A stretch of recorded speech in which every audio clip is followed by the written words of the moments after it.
কথাটা আমরা বলতে চাই, সবসময় নদীর পাড়ে মানুষকে আমরা ইনসাইট করি বা টল করি।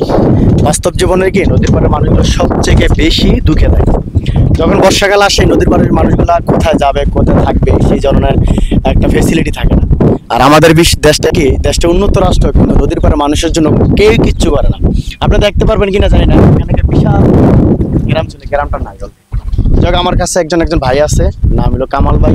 ওনার সাথে শুনবো যে নদীর পাড়ে মানুষগুলো কিভাবে বসবাস করে, তাদের দুঃখে জীবন কিভাবে জীবনযাপন যায়, কথাগুলো শুনুন। ভাই, কি অবস্থা আছেন? ভালো আছেন? তো আলহামদুলিল্লাহ ভাই, ভালো আছি। আপনার ভালো আছেন?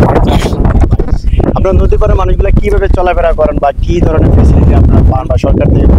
না, সরকারের কাছ থেকে কোনো সাহায্য সমতা আসে না। তো যারা নদীর পাড়ে থাকে তো নিঃসঙ্গ হয়ে যায় ভাই, পিটামারি হাটে তারা নিঃসঙ্গ একেবারে। কোনো সরকার থেকে কোনো সাহায্য নাই, কোনো কিছু নেই। এই যে নদীর এই পাড়ে আপনি উপকার করে, কিন্তু নদীর উপরে যে জায়গাগুলো করা হয়, নদীর এই জায়গাগুলো কারা নিয়ে যায়? আপনারাই থাকেন না, এনে সরকারও নেয় না। এনে যারা চাষবাস করে তারাই গিয়ে পরে মনে করেন গিয়ে জমিন বাঁচলে গিয়ে তারা গিয়ে বাড়ি করে করে। যাই হোক ভাই, আজকে যে জিনিসটা আমি ভিডিও করতেছি, এখানে আরেকটা জিনিস ফলো হইলো। ক্যামেরাটা সামনে আসুন।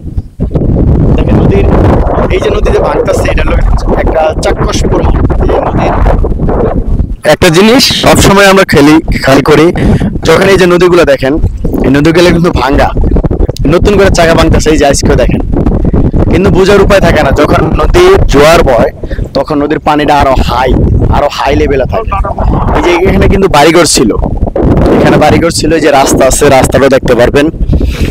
এই যে রাস্তাটা আছে, কি ভাই, নদীর পাড়ে মানুষ কখনোই শান্তিতে থাকে না। কারণ যখন বর্ষায় এই যে আমার পিছনের সাইডটা দেখতেছেন, এটা কিন্তু পুরোটা রাস্তা। আর এই যে সামনে দেখতেছেন, সামনে দেখেন, সামনে এই যে সামনে দেখতেছেন, এটা কিন্তু পুরো রাস্তা। হয়তোবা এর ভিতরে অনেক বাড়িঘর ছিল, বাড়িঘরগুলো ভেঙে ফেলাইছে। কিন্তু নদীর পাড়ে মানুষের জন্য আসলে কে কিছু করে কিনা আমার জানা নাই, না জেনে আমি মন্তব্য করতেছি না। তবে সরকার যদি এটার জন্য একটা ভালো উদ্যোগ নেয়, নদীর পাড়ের যদি ভালো উদ্যোগ নেয়, বাংলাদেশের অনেক টাকা অনেক জায়গায় খরচ করা হয়।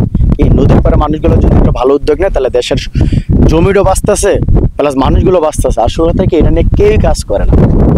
যখন আমরা নদীর পাড়ে আসি, এখানে এরা ভালো থাকে সব সময়, কারণ ভালো থাকে খারাপও থাকে, মিলাই থাকে। কিন্তু যখন নদী ভাঙিয়ে ফেলা পায়, তখন ওই মানুষটা বোঝে তার জীবনের কষ্টগুলো কি। আমরা সবসময় দোয়া করি নদীর পাড়ে মানুষগুলো যেন ভালো থাকে, কিন্তু দোয়া করলে কি হবে ভাই? নিয়তের যে খেলা, ওই খেলায় সবাইকে হার মানতে হয়। এই যে একটা প্রস্তুতি দেখতেছেন, হয়তো বা আজকে বা কালকা বা 2 দিন বা 4 দিন পরে বা 1 সপ্তাহ পরে হয়তো নাও থাকতে পারে।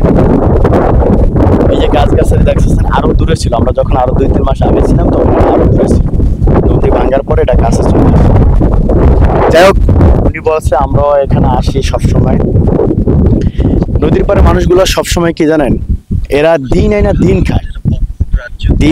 খায়। এদের কোনো চাহিদা নাই যে আমি এটা করবো এটা করবো। কারণ করবে কোন জায়গায়, যে জায়গাটা করবে, যে জায়গাটা ভিটামাটি থাকে, ওই ভিটামাটিটা তাদের থাকে না। কারণ তখন কি হয়, এই মানুষগুলো ঢাকা শহরে চলে যেতে হয় বা ঢাকা শহরে থাকতে হয়। কিন্তু নদীর পাড়ে মানুষের জন্য আসলে সরকার একটা ভালো উদ্যোগ নেওয়া উচিত, যে এই দেশটা সবার। এই মানুষের জন্য যদি আমরা কিছু করতে পারি, তাহলে অনেকটা ভালো লাগবে। যাই হোক, ভালো থাকবেন সবাই। আশা করি আমার ভিডিওটা দেখবেন, যদি ভালো লাগে সবাই লাইক এবং কমেন্ট এবং শেয়ার করবেন। আর আমার আইডিটা সবাই ফলো দিয়ে রাখবেন ভাই। ঠিক আছে, ভালো থাকবেন সবাই। আসসালামু আলাইকুম।